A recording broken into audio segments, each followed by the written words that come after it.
What do you make of Elon Musk? You've spoken about him a bit. You met I'm him. struck with admiration. That's what I make of him. We'll and go I always back think to this idea I always of think of admiration. that as a primary.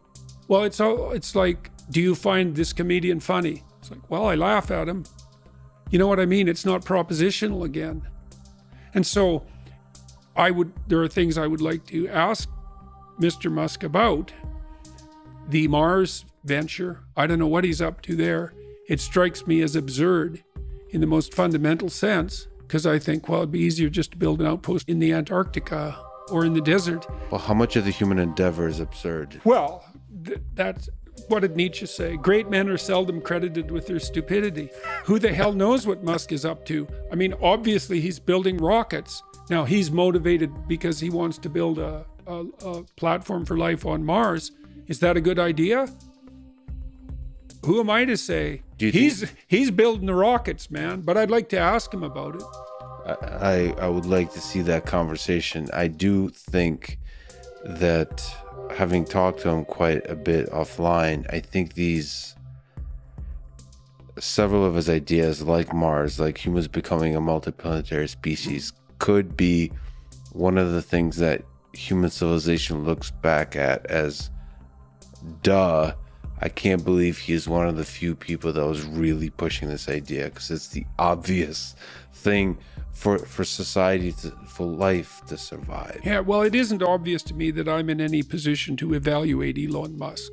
Like, I would like to talk to him and find out what he's up to and why, but I mean, he's an impossible person. What he's done is impossible. All of it. It's like he built an electric car that works. Now, does it work completely, and will it replace gas cars, or should it? I don't know. But if we're going to build electric cars, he seems to be the best at that by a lot. And he more or less did that. People carp about him, but he more or less did that by himself. I know he's very good at distributing responsibility and all of that, but he's the spearhead. And then that was pretty hard. And then he built a rocket at like 1/10 the price of NASA rockets. And then he shot his car out into space. That's pretty hard. And then he's building this boring company, more or less as a, what would you call it? It's this whimsical joke in some sense, but it's not a joke. He's amazing. And Neuralink, delving into the depths of the mind. And Starlink, it's like, go Elon, as far as I'm concerned. And then, he puts his finger on things so oddly. The problem is underpopulation. It's like, I think so too. I think it's a terrible problem that the West, for example, is no longer at replacement with regard to birth rate. It means we've abandoned the virgin and the child in a most fundamental sense. It's a bloody catastrophe. And Musk, he sees it clear as can be. It's like, wow. And where everyone else is running around going, oh, there's too many people. It's like, nope. Got that. Not only, see, I've learned that there are falsehoods and lies, and there are anti-truths. And an anti-truth is something that's so preposterous that you couldn't make a claim that's more opposite to the truth.